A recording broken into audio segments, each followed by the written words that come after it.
মধ্যপ্রাচ্যের টানা সামরিক উত্তেজনার পর এবার নতুন করে আলোচনায় এসেছে কূটনীতির সম্ভাবনা। যুক্তরাষ্ট্রের প্রেসিডেন্ট ডোনাল্ড ট্রাম্প জানিয়েছেন, ইরানের সঙ্গে চলমান যোগাযোগে ভালো অগ্রগতির সম্ভাবনা রয়েছে। তার ভাষায়, পরিস্থিতি সঠিক পথে এগোলে একটি সমঝোতার সুযোগ তৈরি হতে পারে। তবে একই সঙ্গে তিনি সতর্ক করে দিয়েছেন, আলোচনা ব্যর্থ হলে সামরিক পদক্ষেপের বিকল্প খোলা থাকবে। ট্রাম্পের এই মন্তব্য এমন সময় এলো যখন সাম্প্রতিক সংঘাতের পর উভয় পক্ষই আপাতত বড় ধরনের নতুন হামলা থেকে বিরত রয়েছে। আন্তর্জাতিক পর্যবেক্ষকদের মতে এই বিরতি আলোচনার জন্য একটি গুরুত্বপূর্ণ সুযোগ তৈরি করেছে। তবে পরিস্থিতি এখনও অত্যন্ত নাজুক এবং যে কোনো নতুন সামরিক ঘটনা আবারও উত্তেজনা বাড়িয়ে দিতে পারে। হোয়াইট হাউসের তথ্য অনুযায়ী ওয়াশিংটন কূটনৈতিক পথকে অগ্রাধিকার দিলেও প্রয়োজনে সামরিক প্রস্তুতি বজায় রাখছে। ট্রাম্প বলেছেন, তিনি একটি শান্তিপূর্ণ সমাধান চান, কিন্তু যদি আলোচনা ভেঙে যায় তাহলে যুক্তরাষ্ট্র আবারও কঠোর পদক্ষেপ নিতে প্রস্তুত থাকবে। অন্যদিকে ইরানের অবস্থা কিছুটা ভিন্ন। তেহরান আনুষ্ঠানিকভাবে বলেছে, তারা যুক্তরাষ্ট্রের সঙ্গে সরাসরি শান্তি আলোচনা চলছে এবং দাবি সমর্থন করে না। ইরানি কর্মকর্তাদের বক্তব্য অনুযায়ী বিভিন্ন মধ্যস্থতাকারী দেশের মাধ্যমে বার্তা আদান প্রদান হলেও দেশটিকে পূর্ণাঙ্গ দ্বিপক্ষীয় আলোচনা বলে বলা যাবে না। বিশ্লেষকদের মতে দুই দেশের বক্তব্য এই পার্থক্য দেখিয়ে দিচ্ছে যে এখনও বড় ধরনের আস্থার সংকট রয়েছে। যুক্তরাষ্ট্র আলোচনায় আশাবাদী বার্তা দিচ্ছে, আর ইরান কূটনৈতিক যোগাযোগের বিষয়টি আরও সতর্ক ভাষায় তুলে ধরেছে। ফলে বাস্তব অগ্রগতি কতটা হয়েছে তা এখনও নিশ্চিতভাবে বলা কঠিন। এদিকে এই কূটনৈতিক তৎপরতার আরেকটি বড় প্রভাব পড়েছে আন্তর্জাতিক জ্বালানি বাজারে। সংঘাত কিছুটা প্রশমিত হওয়ার ইঙ্গিত পাওয়ায় বিশ্ববাজারের অপরিশোধিত তেলের দাম নিম্নমুখী রয়েছে। বিনিয়োগকারীরা মনে করছেন, যদি উত্তেজনা আর না বাড়ে এবং হরমুজ প্রণালীতে জাহাজ চলাচল স্বাভাবিক থাকে তাহলে বৈশ্বিক জ্বালানি সরবরাহে বড় ধরনের বিঘ্নের আশঙ্কা কিছুটা কমতে পারে। তবে পরিস্থিতি এখনও পুরোপুরি স্বাভাবিক নয়। মধ্যপ্রাচ্যের বিভিন্ন এলাকায় সামরিক বাহিনীগুলো উচ্চ সতর্ক অবস্থায় রয়েছে। আঞ্চলিক মিত্র দেশগুলোও সম্ভাব্য যে কোনো পরিস্থিতির জন্য প্রস্তুতি অব্যাহত রেখেছে। একই সময়ে ওমান, কাতার সহ কয়েকটি দেশ মধ্যস্থতার প্রচেষ্টা চালিয়ে যাচ্ছে, যাতে উত্তেজনা আরও পূর্ণমাত্রা সংঘাতের রূপ না নেয়। সব মিলিয়ে বর্তমান পরিস্থিতিতে দুটি পথই খোলা রয়েছে। একদিকে কূটনৈতিক সমঝোতার সম্ভাবনা, অন্যদিকে আলোচনা ব্যর্থ হলে নতুন করে সামরিক সংঘাতের ঝুঁকি। তাই আগামী কয়েকদিনের আলোচনা, রাজনৈতিক সিদ্ধান্ত এবং মাঠের বাস্তব পরিস্থিতি নির্ধারণ করবে মধ্যপ্রাচ্যের শান্তির দিকে এগোবে নাকি আবারও যুদ্ধের নতুন অধ্যায় শুরু হবে।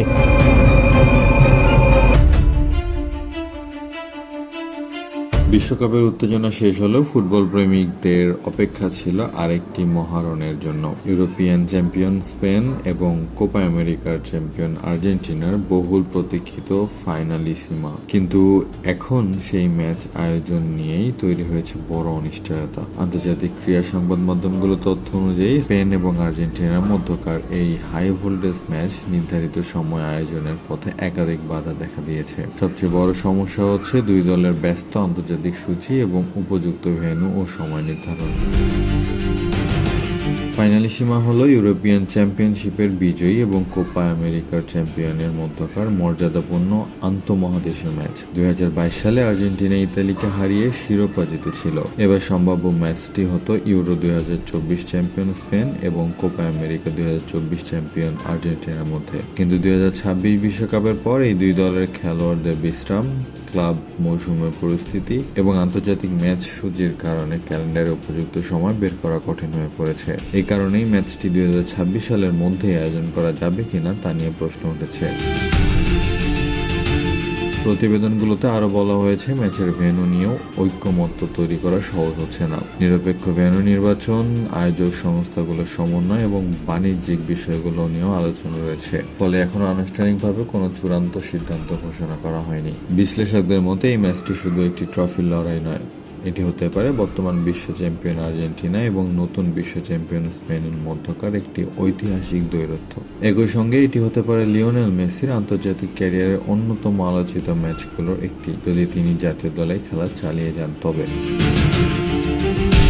অন্যদিকে স্পেনের তরুণ তারকা লামিন ইয়ামালকে ঘিরেও দর্শকদের আগ্রহ তুঙ্গে। তাই মেসি বনাম ইয়ামাল এই সম্ভাব্য লড়াই নিয়ে সামাজিক যোগাযোগ মাধ্যমে ব্যাপক আলোচনা চলছে। ফুটবল বিশেষজ্ঞদের মতে এত বড় একটি ম্যাচ তাড়াহুড়ো করে আয়োজনের পরিবর্তে এমন সময় আয়োজন করা উচিত যখন দুই দলই পূর্ণ শক্তিতে মাঠে নামতে পারবে এবং বিশ্বের কোটি কোটি দর্শক নির্বিঘ্নে ম্যাচটি উপভোগ করতে পারবেন।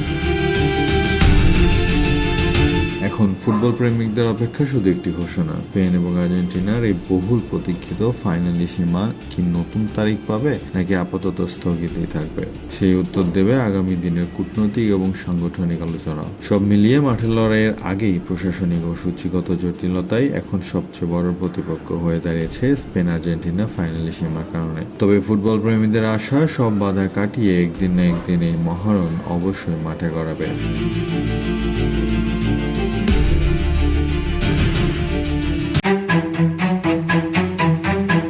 প্রতিদিনের রান্নায় যে সয়াবিন তেল ব্যবহার করছেন সেটি কি সত্যিই নিরাপদ নাকি অজান্তে খাবারের সঙ্গে শরীরে প্রবেশ করছে হাজার হাজার মাইক্রোপ্লাস্টিক? বাংলাদেশের ওপর পরিচালিত একটি নতুন বৈজ্ঞানিক গবেষণায় এবার সেই প্রশ্ন সামনে এসেছে। সম্প্রতি প্রকাশিত এক গবেষণায় প্রথমবারের মতো বাংলাদেশের বাজারে বিক্রি হওয়া ব্র্যান্ডেড এবং খোলা দুই ধরনের সয়াবিন তেলের মাইক্রোপ্লাস্টিকের উপস্থিতি শনাক্ত করা হয়েছে। গবেষণায় দেশের বিভিন্ন স্থান থেকে এলোমেলোভাবে সংগ্রহ করা ৬০টি সয়াবিন তেলের নমুনা পরীক্ষা করা হয়। বিশ্লেষণের জন্য ব্যবহার করা স্টোরিও মাইক্রোস্কোপ, FTRI স্পেকট্রোস্কোপি এবং স্ক্যানিং ইলেকট্রনিক মাইক্রোস্কোপের মতো আধুনিক প্রযুক্তি। ফলাফলে দেখা যায় প্রতি লিটার সয়াবিন তেলে গড়ে প্রায় ৫৩,৯২২টি মাইক্রোপ্লাস্টিক কণা পাওয়া গেছে। তবে সবচেয়ে উদ্বেগের বিষয় হলো খোলা বা নন ব্র্যান্ডেড তেলের মাইক্রোপ্লাস্টিকের পরিমাণ ব্র্যান্ডেড তেলের তুলনায় উল্লেখযোগ্যভাবে বেশি। গবেষণায় নন ব্র্যান্ডেড তেলে গড়ে প্রায় ৫৯,৭৭৮টি এবং ব্র্যান্ডেড তেলে ৪৮,০৬৭টি কণা শনাক্ত হয়েছে। গবেষকরা আরও জানিয়েছেন, পাওয়া মাইক্রোপ্লাস্টিকের প্রায় ৮২% ছিল ফাইবার বা তন্তু আকৃতির। এছাড়াও অধিকাংশ কণার আকার ছিল ১০১ থেকে ৫০০ মাইক্রোমিটার এবং সবচেয়ে বেশি পাওয়া গেছে স্বচ্ছ বা ট্রান্সপারেন্ট রঙের প্লাস্টিক। পরীক্ষায় মোট ৬ রঙের প্লাস্টিক পরিমাণ শনাক্ত করা হয়েছে। এর মধ্যে রয়েছে LDPE, HDPE, polypropylene, PET, polyurethane এবং নাইলন। বিশেষভাবে উল্লেখযোগ্য বিষয় হলো পলিইউরেথিন এবং নাইলন এই ধরনের প্লাস্টিক ভোজ্য তেলে প্রথমবারের মতো শনাক্ত করা হয়েছে বলে গবেষণায় উল্লেখ করা হয়েছে। তাহলে এসব প্লাস্টিক কোথা থেকে আসছে? গবেষকদের ধারণা ব্র্যান্ডেড তেলের ক্ষেত্রে উৎপাদন, প্রক্রিয়াজাতকরণ, বোতলজাতকরণ ও প্যাকেজিংয়ের বিভিন্ন ধাপে প্লাস্টিকের ক্ষুদ্র কণা মিশে যেতে পারে। অন্যদিকে খোলা তেলের ক্ষেত্রে সংরক্ষণ, পরিবহন, খোলা পাত্রে বিক্রি এবং পরিবেশগত দূষণ বড় ভূমিকা রাখতে পারে। গবেষণায় সম্ভাব্য স্বাস্থ্য ঝুঁকির বিষয়টিও বিশ্লেষণ করা হয়েছে। হিসাব অনুযায়ী একজন প্রাপ্তবয়স্ক ব্যক্তি শুধুমাত্র সয়াবিন তেল থেকে প্রতিদিন গড়ে প্রায় ১৮টি মাইক্রোপ্লাস্টিক কণা গ্রহণ করতে পারেন। শিশুদের ক্ষেত্রে এই সংখ্যা প্রায় ৭৭টি কণা প্রতিদিন। বার্ষিক হিসাবে তা দাঁড়ায় একজন প্রাপ্তবয়স্কের জন্য প্রায় ৬,৪০০টির বেশি এবং একজন শিশুর জন্য ২৮,০০০-এরও বেশি মাইক্রোপ্লাস্টিক কণা। তবে গবেষকরা একটি গুরুত্বপূর্ণ বিষয়ও স্পষ্ট করেছেন। তাদের বিশ্লেষণে বর্তমান দূষকের মাত্রাকে মাঝারি মাত্রার দূষণ হিসেবে উল্লেখ করা হয়েছে এবং সামগ্রিক ঝুঁকিকে নিম্ন পর্যায়ের বলে মূল্যায়ন করা হয়েছে। অর্থাৎ এই গবেষণা তাৎক্ষণিক স্বাস্থ্য বিপর্যয়ের দাবি করছে না, বরং ভবিষ্যতে দূষণ যাতে না বাড়ে সেজন্য নিয়মিত পর্যবেক্ষণ, মান নির্ণয়ন এবং নিরাপদ উৎপাদন ব্যবস্থার উপর জোর দেওয়ার পরামর্শ দিয়েছে। বিশেষজ্ঞদের মতে মাইক্রোপ্লাস্টিক এখন শুধু সমুদ্র, নদী কিংবা বাতাসেই নয়, ধীরে ধীরে মানুষের খাদ্য শৃঙ্খলেও প্রবেশ করছে। তাই ভোজ্য তেল সহ বিভিন্ন খাদ্যপণ্যের মান নিয়ন্ত্রণ আরও শক্তিশালী করা এবং এ বিষয়ে দীর্ঘমেয়াদী গবেষণা চালিয়ে যাওয়া অত্যন্ত জরুরি।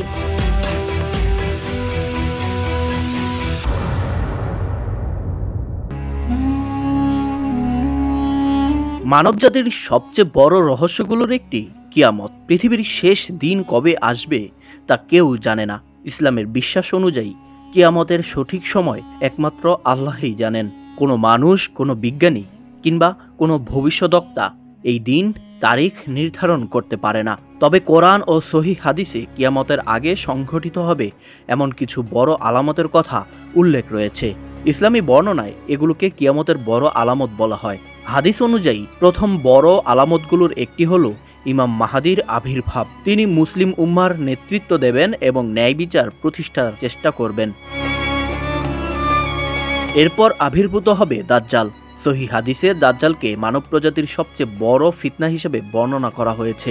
সে মানুষকে বিভ্রান্ত করবে এবং অলৌকিক ক্ষমতার মতো কিছু বিষয় প্রদর্শন করে অনেককে নিজের অনুসারী বানানোর চেষ্টা করবে। এরপর আল্লাহর নির্দেশে পৃথিবীতে অবতরণ করবেন হযরত ঈসা আলাইহিসসালাম। ইসলামী বিশ্বাস অনুযায়ী তিনি দাজ্জালকে পরাজিত করবেন এবং পৃথিবীতে ন্যায় ও শান্তি প্রতিষ্ঠা করবেন। এরপর বের হবে ইয়াজুজ ও মাজুজ। কোরআনের সূরা আল কাহফ এবং সূরা আল আম্বিয়ায় তাদের উল্লেখ রয়েছে। হাদিসে এসেছে তারা পৃথিবীতে ব্যাপক অস্থিরতার সৃষ্টি করবে। এরপর দেখা যাবে দুখান, অর্থাৎ একটি ব্যাপক ধোঁয়া যা মানুষের উপর ছেয়ে যাবে। আরেকটি বড় আলামত হলো সূর্যের পশ্চিম দিক থেকে উদয় হওয়া। সহিহ হাদিসে বলা হয়েছে এই ঘটনার পর মানুষের তওবা গ্রহণের সময় শেষ হয়ে যাবে। এরপর পৃথিবীতে আবির্ভাব হবে দাবাতুল আরদ বা একটি বিশেষ প্রাণী। কোরআনে উল্লেখ রয়েছে এই প্রাণী মানুষের সঙ্গে কথা বলবে এবং আল্লাহর নির্দেশ সম্পর্কে মানুষকে স্মরণ করিয়ে দেবে। হাদিসে আরও এসেছে পৃথিবীর 3টি বড় ভূমিধস সংঘটিত হবে, একটি পূর্বাঞ্চলে, একটি পশ্চিমাঞ্চলে এবং একটি আরব উপদ্বীপে। এরপর ইয়েমেন অঞ্চল থেকে একটি বৃহৎ আগুন বের হবে যা মানুষকে তাদের সমেত হওয়ার স্থানের দিকে পরিচালিত করবে। সবশেষে ফেরেশতা ইসরাফিল আলাইহিসসালাম আল্লাহর নির্দেশে সিংহায় ফু দেবেন। প্রথম ফুয়ে পৃথিবীর সবকিছু ধ্বংস হয়ে যাবে। এরপর দ্বিতীয়বার সিংহায় ফু দেওয়ার ফলে সব মানুষ পুনরুত্থিত হবে এবং আল্লাহর সামনে হিসাবের জন্য উপস্থিত হবে। তবে ইসলামী শিক্ষার একটি গুরুত্বপূর্ণ বিষয় হলো এই আলামতগুলোর কিছুই এখনো ঘটেনি, আর কিছু বিষয়ে বিভিন্ন আলামের ব্যাখ্যা রয়েছে।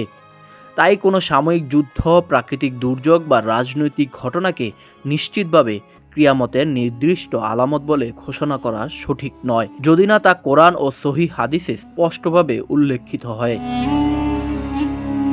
ইসলাম আমাদের ভয় ছড়াতে নয়, বরং প্রস্তুতি নিতে শিক্ষা দেয়। তাই কিয়ামত কখন হবে এই প্রশ্নের চেয়ে গুরুত্বপূর্ণ হলো আমরা সেই দিনের জন্য কতটা প্রস্তুত। ঈমান, সৎকর্ম, তওবা, ন্যায়পরায়ণতা এবং আল্লাহর ইবাদতই একজন মুসলিমের প্রকৃত সফলতা। কারণ কিয়ামতের সময় একমাত্র আল্লাহই জানেন, কিন্তু কিয়ামতের জন্য প্রস্তুতি নেওয়ার সময় সেটি আজই।